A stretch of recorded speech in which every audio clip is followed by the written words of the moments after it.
Hi, everyone. I am Len May. I am the CEO and co-founder of a company called Endocanna Health. I'm super excited to be part of Lab Roots. One of the things that I'm passionate about is personalization. I really believe that everything in medicine and therapeutics can be personalized. So the goal of this presentation is to really talk about genetics and how genetics are involved in personalized cannabinoid dosing strategies. Before we go into a deep genetic dive, I want to talk about a story. So, I'll tell you a story about Grandma Mary. Grandma Mary she was diagnosed with cancer, unfortunately, and she was going through chemo, and it was really affecting her, with a lot of side effects that people get from chemo. Nausea, headaches, pain, etc. She was watching Dr. Sanjay Gupta talk about how cannabis has shown to be efficacious for the effects of or the side effects of chemo. So she decided to go ahead and give cannabis a try. Now, Grandma Mary did have a pretty intense experience, 50, 60 years ago when she attempted cannabis once before in a brownie. And going forward, since Dr. Gupta suggested this, she went to the dispensary, and the bud tender there had told her that suggested some gummies and told her, take it easy, Grandma, don't take too many. So Grandma went back to her assisted living facility and took a gummy, I believe a 10 milligram gummy. And she waited, and nothing was happening. And she waited some more. Then she began to have a very intense experience. So to the point that she was experiencing hallucinations, and said it lasted for 8 to 12 hours. Now, Grandma found what works for her now and has had wonderful experiences with using phytocannabinoids. However, I want to talk about a genetic predisposition that could have prevented this experience for Grandma Mary. And specifically, I want to talk about what's called cytochrome P450 genes, or CYP genes. Now, we have these CYP genes, cytochrome P450, that produce an enzyme that helps us metabolize many different things. So, like there's one for lactose, there's one for gluten, and there are specific enzymes that metabolize phytocannabinoids. CYP2C9 is for THC, CYP2C19 is for CBD, and CYP3A4 is for THC and CBD together. So that full spectrum, I guess, experience. Now, dosing is very, very important when it comes to phytocannabinoids and anything in general, drugs.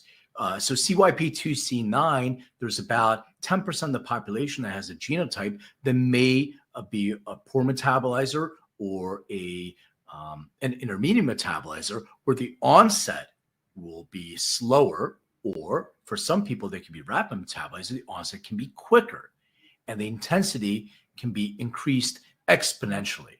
So understanding your genetic predisposition associated with that can help you guide yourself to an experience of dosing based on your metabolic function. And I'll go into that a little bit deeper.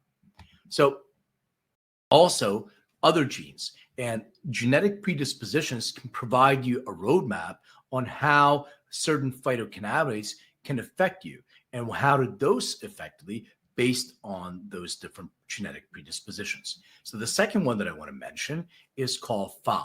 So fatty acid amide hydrolase. And this SNP, or the word SNP, stands for single nucleotide polymorphism. Think of those as genes. It's easier to kind of connect to that. But there are about 53% of the population, give or take, that have what's called a homozygous allele combination in this genotype called FA. Now, all the sciencey stuff aside, what this really means is people that have the same nucleotides of a CC, they tend to be to have more intense experiences with phytocannabinoids, especially THC. So I'm sure most people have heard or know somebody that says, you know what, I can't really consume THC because it makes me feel stressed. It makes me feel anxious. Well, this genotype has a lot to do with it.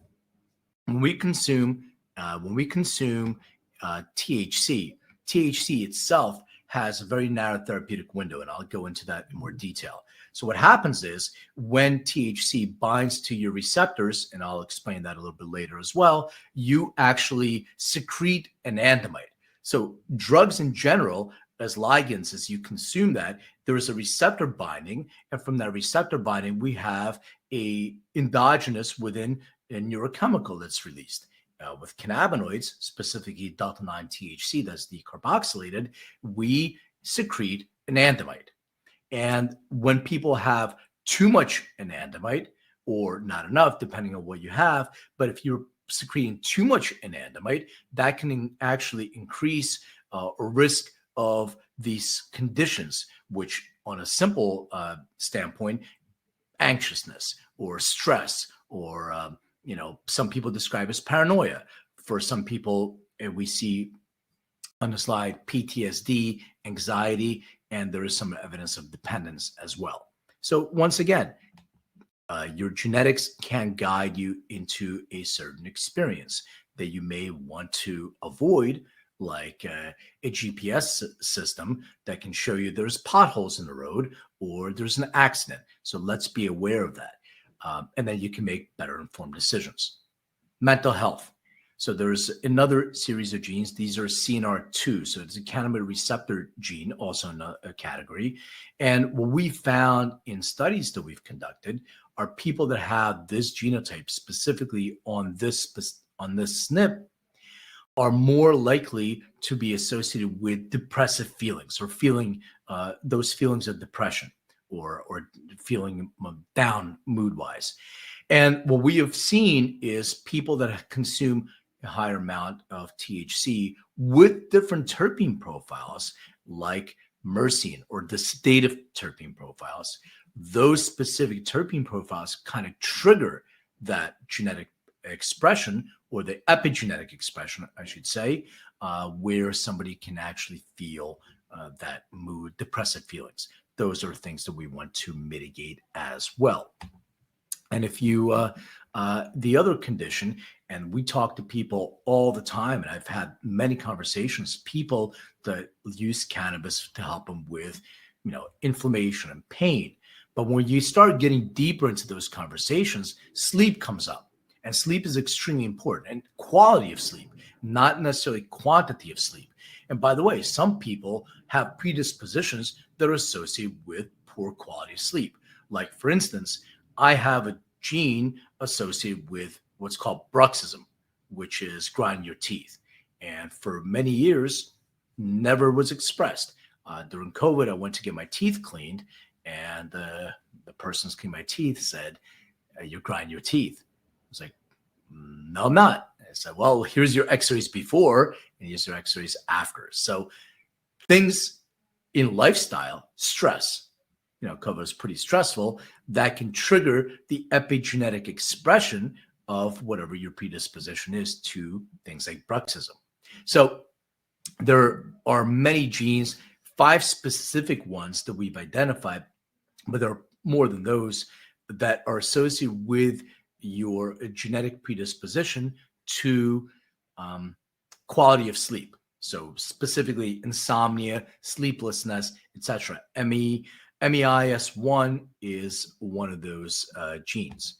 Now, one of the things that people have communicated to us over time is that people take cannabinoids, phytocannabinoids, to help them sleep. Well, one of the things we started seeing and learning is that higher amounts of THC, actually, when they bind to those receptors, they do the opposite. They create active brain. And same thing with different terpene profiles, like the GABA dopamine inducing ones, the ones associated with that up feeling, like limonene and pinene, they seem to exacerbate that specific issue. So if you think about genetic predispositions associated with sleep, if you're taking that amount of THC, the analogy that I like to use is if somebody drinks too much alcohol, they can actually, their body will pass out, but their brain will still remain active. So that active brain actually prevents you from getting your good alpha, theta, delta, those REM sleep qualities that you want for recovery. So it's extremely important to understand that. And when we get deeper into the science of this specific CNR2 polymorphism, you're looking at all these other specific conditions that may be triggered epigenetically, especially if you do not know that you have this genetic predisposition. So CB2 receptor signaling can be controlled through CNR2, and I'll explain that a little bit more. But you can see that there are different symptomatic conditions that can be triggered based on the consumption of a phytocannabinoid triggering the expression of those genetic predispositions. Something like musculoskeletal, so arthritis. You also have predispositions to, celiac and other gastrointestinal challenges. You also have some immune predispositions like ITP and lupus, and the neurological.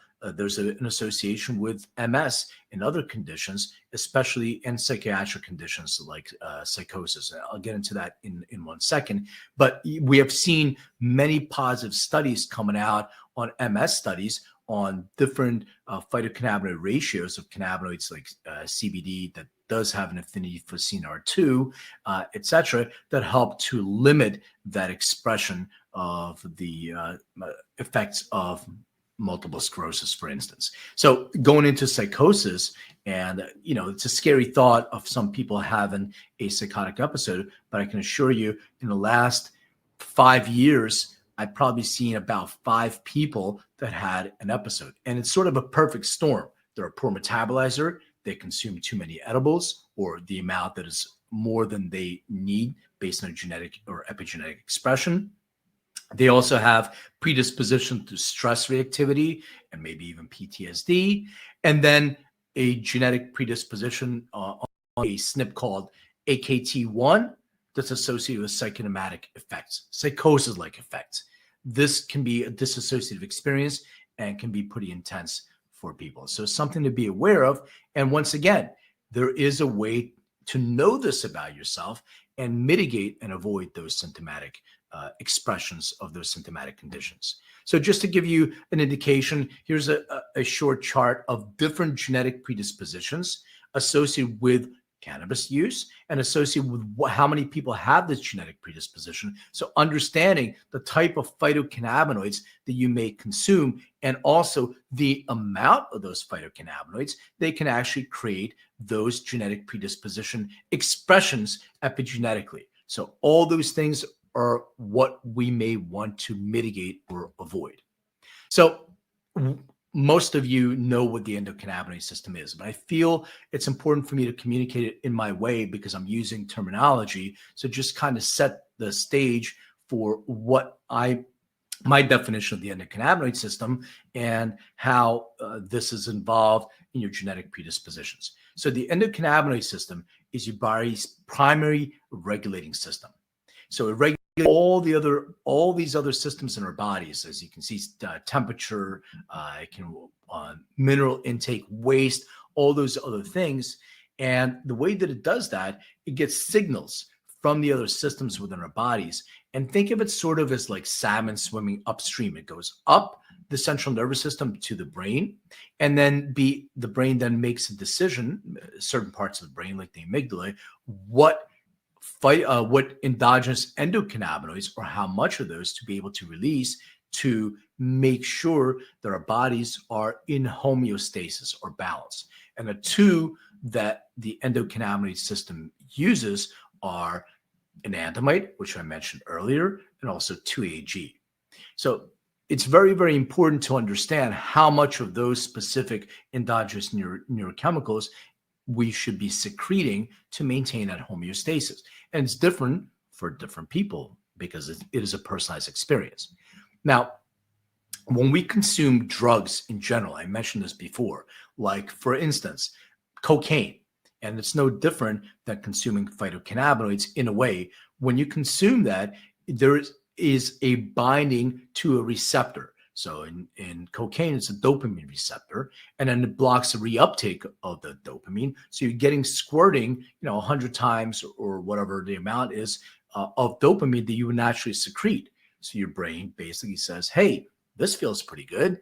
Let's kind of reserve our energy and stimulate the desire to have more of this, so I don't have to work as hard to produce probably the most addictive neurochemical there is, which is dopamine." And that's why we have these dependence things with different drugs. Now, in phytocannabinoids, we don't have the same kind of vehicle, because as you uh, pause consumption, your receptors then reset themselves and you can start again.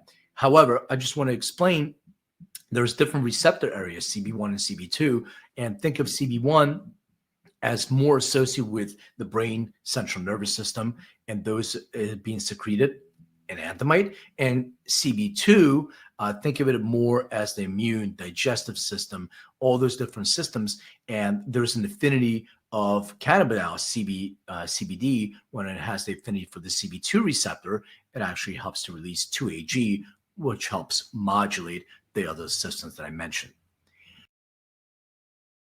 Also, so far, we've identified over 400 different phytocannabinoids in the plant. So think about this. We have the complexity of our genetics. We have the expression of epigenetics. We have drug-to-drug interaction.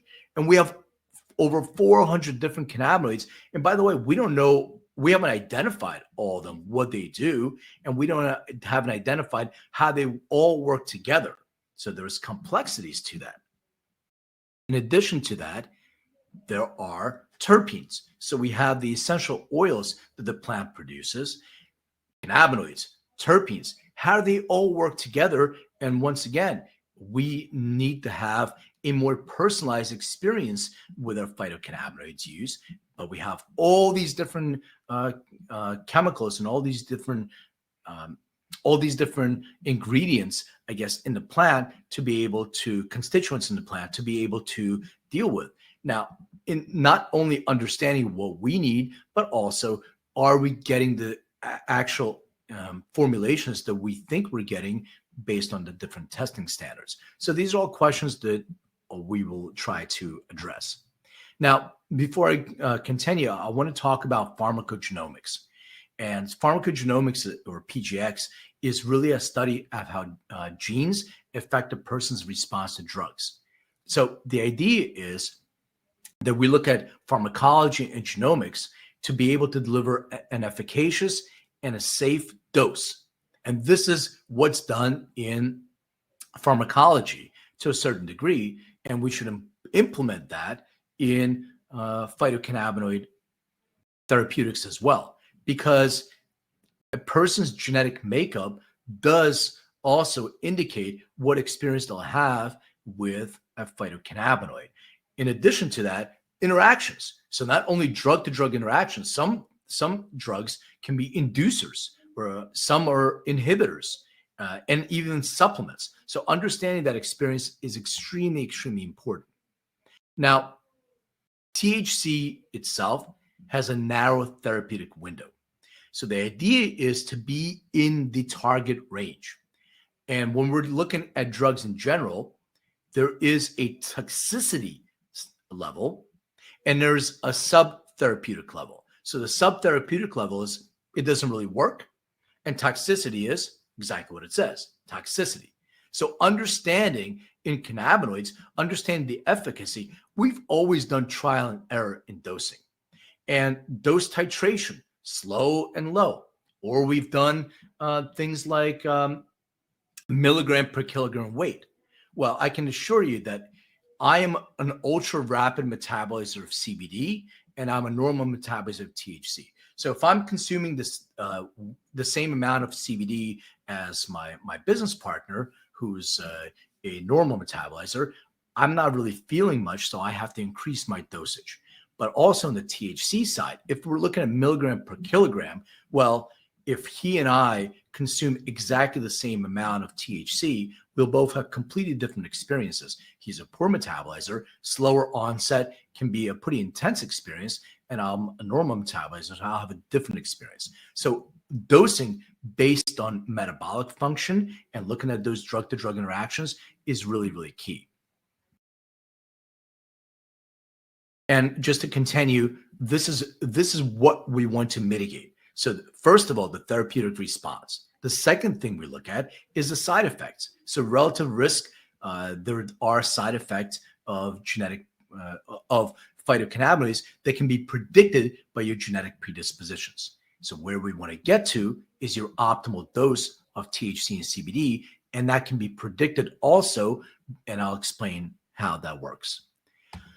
So how can we transform lives and advance patient outcomes? Well, the first thing we do is we have to establish that there is an issue. And the issue, and it was covered in Forbes magazine, is that we have still not figured out medicinal cannabis. And as we move into different states that are, adult or recreational states, it gets more and more confusing because there's therapeutic medicinal products, the one-to-ones, et cetera, they're less available. And all we want as a consumer is to know what to take, how much to take, and where to get it. So the solution for that is, one of the things is technology and genetics and epigenetics. So by looking at a precision medical model with digital health and support, we can actually look at where phytocannabinoids align with biometrics. So looking at your DNA, looking at your suggested ratio of cannabinoids and terpenes and dosing, and then being able to measure that using not only patient-reported outcome, but also biometrics. And the idea is to get hyper-personalized. So you will have your own product cue which products work best for you. And then through machine learning, you can learn what works for categories of people and be able to make more informed, personalized suggestions. So I'm going to show you the MyDNA platform and how it works. It's hard to see all the images on the screen, but I'm going to try to do my best. So the way that this works is there's a DNA test it's called EndoDNA. You can swab the inside your cheek. You register, it's HIPAA, GDPR compliant, or if you've already taken a 23andMe or an Ancestry.com, any other test like that, you can take your raw data, upload it to the portal, and it'll be translated in 30 seconds or less. If you swab and you mail it to the lab, it'll take 2 to 4 weeks, and this is what you get. So first of all, you'll have your personalized dashboard that has your genetic report, all your genotypes. It'll also have your initial health survey. And the health survey is really important because that health survey allows us to get a baseline that we can measure against. And measuring is really important. We have a drug-to-drug interaction report, and all those create your personalized wellness plan.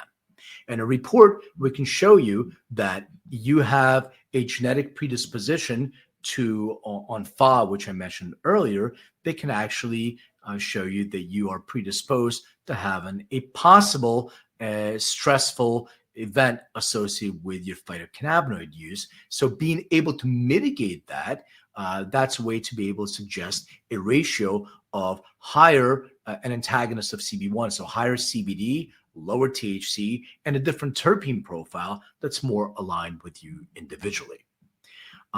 As you can see, it also looks at dosing based on metabolic function. We're looking at drug-to-drug interaction. So as I mentioned before, different medications can interact, like SSRIs can definitely interact with phytocannabinoids, especially CBD. So understanding this and being able to be aware, that's really important. And all that goes to product suggestions. And the way product suggestions, based on those personalized wellness plan, the way product suggestions are done, we use certificates of analysis, so C of A's from different products, run that through an algorithm and show you the percentage of match. How closely does this product match the suggested ratio based on your genetic predispositions? Now, also, physicians use this. So we have a full physician portal, and physicians globally, specifically like in Brazil, for example, they use our test after make a recommendation for cannabis to show their patients what is the right formulation for them and what is the right dosing profile. That's what we do today. Now, going forward, we're doing whole genome sequencing. So today, we're looking at 675,000 single nucleotide polymorphisms. Uh, in the next quarter, we'll be moving to whole genome sequencing, which gives us 64 million, not 675. So we can look at personalized skin. So if you're using topicals, what is the right type of topical if you have a genetic predisposition to something like rosacea? Or we're looking at nutrient deficiencies, vitamin deficiencies. Your endocannabinoid system is impacted by all these different things. So we have to look at the entire body and understand what are the different things that will be associated with that individual. In addition to that, we're looking at polygenic risk scores. So polygenic risk scores are hundreds of thousands of people with thousands of genes that have already been tested, and we're using our own polygenic risk scores as well to show somebody they actually may have a predisposition based on a certain cohort of individuals. So looking at your polygenic risk score, which is an actual number that shows you what the percentage of potential risk is. So as this person may have a lower risk of C-reactive protein, which is associated with the inflammation, but they may have a higher risk of major depressive feelings. So these are all things that can be measured. And an experience would be like for sleep, for instance, somebody would, a consumer would speak to a care counselor. The care counselor can make a determination whether you want to speak to a healthcare professional or provider, depending on what your symptomatic condition or if you have a disease. Then you would take your DNA test. They may order other labs as well, depending on what it is. In addition to that, you'll have your specific protocol or those formulations suggested for you. You can also use a biometric device. If you don't have one, that's fine. We can provide that, or it can integrate with your Fitbit, your Oura Ring, your Garmin, etc. And then we can measure the efficacy of that protocol and adjust on a monthly basis as needed. So just to give you an example of what that will look like, you'll have your DNA and phenotype information. Through remote monitoring, we would measure all these different factors like your heart rate variability, your blood oxygen level. All these things are associated with also sleep. What is the quality of sleep? How am I sleeping or what's the quality of sleep? How's my heart rate variability? How's arterial elasticity? All those things. And they go seamlessly to the cloud. Then we use machine learning to make better predictive inferences and can actually allocate for people specific suggestions as more and more people use the platform. And just to give you an example, on the app itself, this is the information you would be able to see on looking at your heart rate variability, looking at your sleep cycles, being able to measure them over time. So every single month, you would meet with your care counselor if you choose to do so, and we can see how the protocol is working for you so we can actually modify the protocol as needed. Now, all that is anecdotal evidence, you would say. Well, we're also involved in research studies, and I'll explain a few studies right now. First of all, we have published a study on cannabinoid hyperemesis syndrome, and that's available in PubMed. And the reason, what we're looking for is to see if there's a genetic pattern associated with the expression of CHS. And you can see if you go to PubMed that we did see a pattern associated with some stress, some vagus nerve connectivity, metabolic function, etc., based on the controls. So that is one that's already been published under an IRB. There's also a phase 2 clinical trial they're working on with Harvard Medical, Stacy Gruber and her team, and looking at anxiety and CBD's role in mitigating that. So that's in phase 2 clinical trial, and that's going on for some time now. But not only are we involved in clinical trials, we're starting 3 in CHUM in Montreal, We have a study that we completed in UC Boulder as well. So some of these are observational under IRBs, and some of them are specific clinical trials for conditions. The common denominator of all this is that every single patient or consumer or participant in the cohort gets swabbed with our endoDNA test, and now we can do cluster analysis. So we can use machine learning to start grouping people and seeing if genetic predispositions play a role. We have a study that we're starting on pancreatic cancer, and not the cancer itself, but actually pain management, seeing if people of different genotypes can actually do better with pain after an administration of a phytocannabinoid like a high CBD protocol, and seeing if it's more efficacious for different people with different genotypes. So the idea is research, research, and more research. However, clinical trials take a long time. So our overall goal is to have the world's largest observational study. So not only are we getting your genotype data, your intake data on your health profile, but we're being able to measure how efficacious a certain protocol is for you as an individual and extrapolate that over patterns of other people that are similar to you that have taken this specific protocol, this specific dosing, and have shown efficacy. And we can measure all of that. And that's really the goal of Endocanna Health. And what we're doing is to provide people with a personalized experience using their phytocannabinoid use. So just want to thank everyone so much for your time, and check us out. And we're here to support and help. So thank you so much.